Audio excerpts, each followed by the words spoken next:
Alright, Paladin. So Paladin was probably, overall the best class last year? I guess Druid was pretty good until it got nerfed. Warlock was pretty okay. But Paladin might have been the best class last year. And after the rotation, they lose Odd Paladin and Even Paladin, which were their two best decks. So they might need some help. But there's still, like Secret Paladin's a competitive deck already. Holy Wrath Paladin is pretty okay. And those decks don't lose all that much. But let's see what new tools we get. First up we have Lightforged Blessing. So 2 mana to give something lifesteal. Even with Twin Spell, you can 2 mana lifesteal something else again. Generally just doesn't seem worth a card. Lifesteal is good when it's strapped to something efficient like Ziliax or whatever, but on its own, just as a card, give something lifesteal is, I'm gonna assume, too low impact for pretty much any deck to play. But there is one deck that I think could play this card, and that would be the Immortal Prelate deck. We saw with Leeching Poison and Kingsbane that giving lifesteal to something that can go infinite can be pretty insane. And I think that this card could see play in exactly the Immortal Prelate deck, which is why I'm going to give it 3 stars. Now, that deck does lose Spikeridge Steed, which was like the best buff to give to the Prelate. But I think you can still taunt it up with like Defender of Argus, right? And it does still have like Sound the Bells, Blessing of Kings. So I think the deck could still be playable. And I think with all the Death Knights and stuff like that rotating, there might be room for some sort of go infinite deck, like the Immortal Prelate can do. I'm not exactly expecting it to be like the best Paladin deck, and I think there's some chance that the Immortal Prelate deck just straight up isn't competitive, but it's also the sort of deck that even if it sucks, people play it anyway because they like just building some big idiot that goes infinite, just like when people always played Kingsbane before that card was actually any good.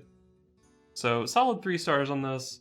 I think it makes sense in exactly the Immortal Prelate deck, and even if the Immortal Prelate deck isn't good, I think people are still going to play it. Next up we have Bronze Herald. I actually like this card a lot. I've seen some pretty poor reactions to it, but I think the card is cool. It's a lot of value. 3 mana 3/2 is like not great stats, you're missing a couple stats there. But it gives you 2 4 mana 4/4s in your hand. That's a ton of value to make up for those 2 stats you lost. And Paladin actually, there's actually a pretty good chance that dragons are worth playing in Paladin. There's some new support in this set, and let's not forget that Cathedral Gargoyle is a card that still exists. 2 mana 2/2, if you're holding a dragon, you give it Divine Shield and Lifesteal. So, it might be worth playing dragons if you can play a better shielded mini-bot. And in that dragon deck, this also has some synergy with Twilight Drake. You can play it on 3, it dies, and your Twilight Drake is still pretty big, so that's cool. But probably the best synergy with this is one of the new cards, Dragonspeaker, the 5 mana epic guy. It gives you 2 dragons in your hand, and you can buff both of them with Dragonspeaker, which seems very powerful. Paladin does have some other hand buff synergies, which this card might be good with. But there's like the weapon, I don't remember what it's called, it was from the last set and it was unplayable, so it's probably still unplayable. But there's also Glowstone Technician, that card is pretty okay. This would be a good way to get 2 4 mana 6/6s in your hand with the Glowstone Technician. But this card might actually be playable just on its own, even without any kind of synergy. It feels like Paladin doesn't have great 3-drops. If you're playing a control deck, it's like Aldor Peacekeeper and then nothing else. We're losing Stonehill Defender, which was kind of like the go-to. Even if you don't need the dragon synergy, maybe just a 3-drop that gives you a couple 4/4s to play later in the game is pretty reasonable. I like this card a lot, actually. I think the dragon synergy is nice, the hand buff synergy, even outside of the dragon deck, is maybe okay. And it's just a good value 3-drop to put in your slow Paladin decks. Next up we have Never Surrender. At the beginning, I think I mentioned that Secret Paladin is one of the Paladin decks that might survive rotation. But the deck does lose a lot. It loses Call to Arms, Divine Favor, Sunkeeper Tarim, Fungalmancer, Vine Cleaver, a lot of good cards. But it does still keep Bellringer Sentry, which is a very good card for Secret Paladin. And it does keep Secret Keeper, which isn't the most insane card in the world, but The good neutral 1-drops, Firefly and Dire Mole, are both rotating, so it might be pretty important for a class to have a good 1-drop, and Secret Keeper in Secret Paladin is a good 1-drop, so that just might be an inherent strength of the deck after rotation, even if it is losing some power. And of course, Secret Paladin, if you've looked at all the cards, you know that Secret Paladin is getting some insane tools in this set. So I think Secret Paladin is still in a pretty good place going forward, even if it loses some of its better cards. And this card I think definitely makes the cut in Secret Paladin. It's just a really sick anti-AoE card. Like, you pull this for free off of a Bellringer Sentry, and it just negates your opponent's Consecration, which is just so good. So good. I think this might actually be the best secret in Secret Paladin now, better than Redemption or Noble Sack or whatever. And I think if there's a Secret Paladin deck, you probably play this card in that Secret Paladin deck. And speaking of if there's a Secret Paladin deck, Mysterious Blade, 2 mana, Fiery War Axe if you have a secret in play. Card seems absolutely insane. We all know that Fiery War Axe had to be nerfed because it was so good. Like I said, Secret Paladin already looks okay, and then it gets this card. Not really a ton to say about it. It's just a very good card, and you play very good cards in decks. Sometimes decks are good enough because of the very good card you're building around. And I guess something to point out is that with this card and the neutral card, Sunreaver Spy, playing a secret on 1 is like actually pretty okay now in Secret Paladin. Before, if you were casting a secret on turn 1 instead of a Secret Keeper or a, I don't know, Firefly or Righteous Protector, I guess was the other one they played, doing that felt really bad. But now you play your secret on 1, if it leads into a Fiery War Axe or a Totem Golem, I think you're pretty happy about it. So, very good card. Probably good enough, in my opinion, for Secret Paladin to see play. Very nice. Next up, another Secret Paladin card, but this one I don't think is too insane. It is pretty good value, I guess. It's 2 secrets and 1 card. But it's sort of a, it's sort of good value, but it's also sort of low impact because for 1 card you're still just getting some secrets. And this also doesn't have synergy with some of Secret Paladin's best payoff cards, Secret Keeper and Bellringer Sentry. It does of course still support the Mysterious Blade and the Sunreaver Spy, which are probably the better 2 of the 4 secret synergy cards. But my problem is, why not just play 2 more secrets? The deck previously played 5, I think. It was 2 Noble Sack, 2 Redemption, and 1 Auto Defense Matrix. So why not just play 2 Never Surrenders now and go up to 7, or maybe only 6 secrets?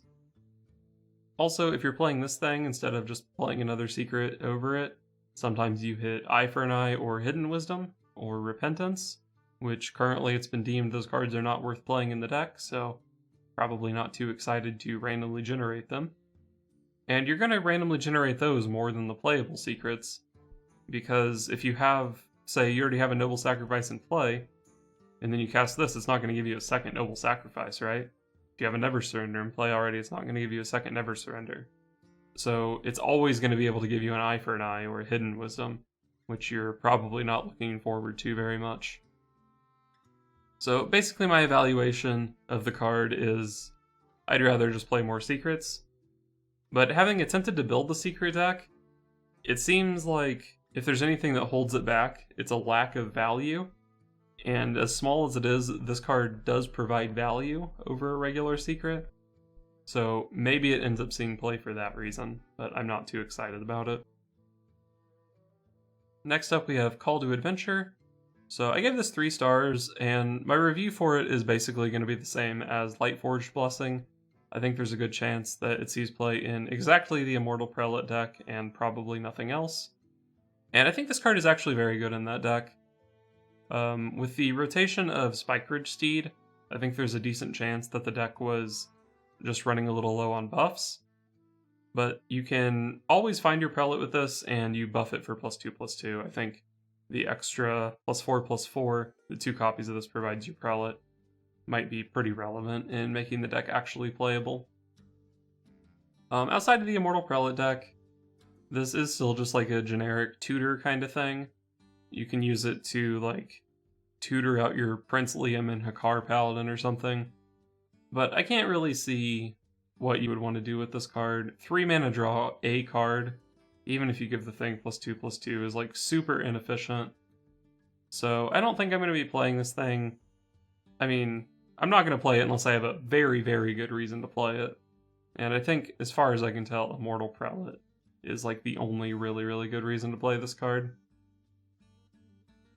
Next up we have Duel. So this is a disruption card. You can pull your opponent's combo thing out of their deck, and then they can't actually kill you if you like snipe their Mechathune early on or something. But it is worth noting that if you hit like a Malygos or something with this, Paladin doesn't have like the easiest time in the world dealing with a Malygos. Probably like anything you pull from your deck is not going to have 12 attack unless it's Deathwing or something.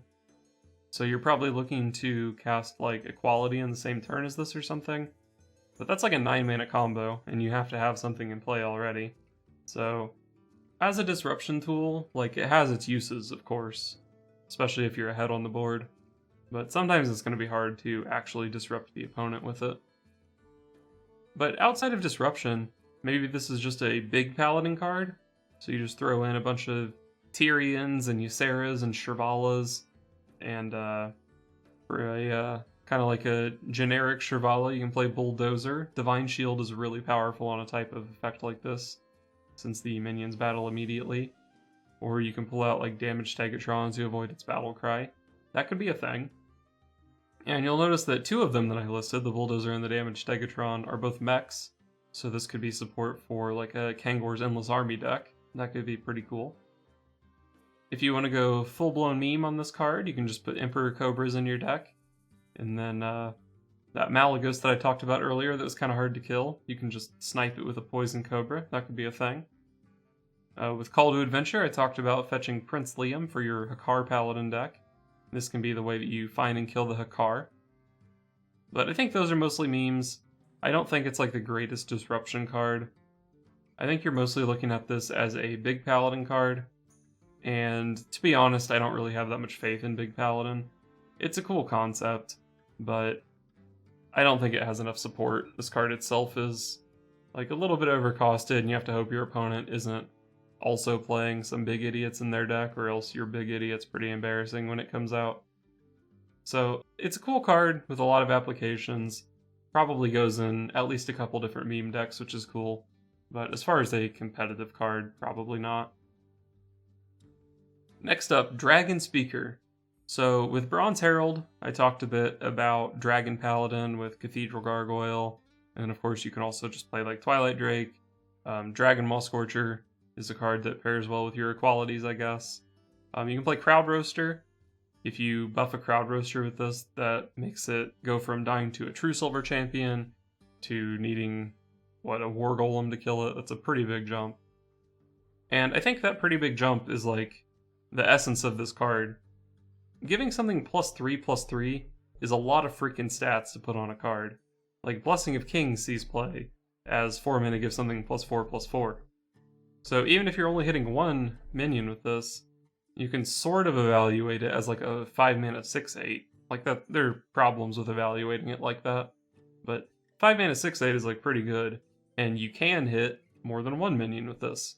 Especially if you played your Bronze Herald on turn 3, then that's giving you 2 dragons that you can hit off this immediately, and then it's a 5 mana 9/11 or something. That's a lot of stats. Giving +3/+3 to stuff in your hand is really powerful, I think.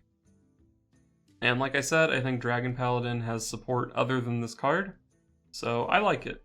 I think there's a decent chance that Dragon Paladin is actually a thing going forward in this expansion. So next up we have Commander Rhyssa, another Secret Paladin support card. I've said that I think Secret Paladin looks pretty strong. I do think it's kind of interesting that the legendary for Secret Paladin is probably the worst out of the 4 support cards they got. But that's fine. This card is still very efficient, 3 mana 4/3. I mean, that's not that far off from being playable. It gives you like an extra 2/1 with Noble Sacrifice. It redeems an extra thing with Redemption. But I think probably the sickest synergy with this is Never Surrender. You get to give all your stuff +4 health. So you have this thing in play with Never Surrender, and it just negates Flame Strike. That's so crazy strong. I think the only secret, or at least the only playable secret that this doesn't really work that well with, is Auto Defense Matrix, because obviously you can't give something 2 Divine Shields. But it works with the other ones, it's a very efficient card. Secret Paladin seems strong. You probably just play this in Secret Paladin, not much else to say about it. So finally for Paladin we have Nozari. I think I've made it clear, but I have faith in Dragon Paladin. Bronze Herald is dope, Dragonspeaker is dope.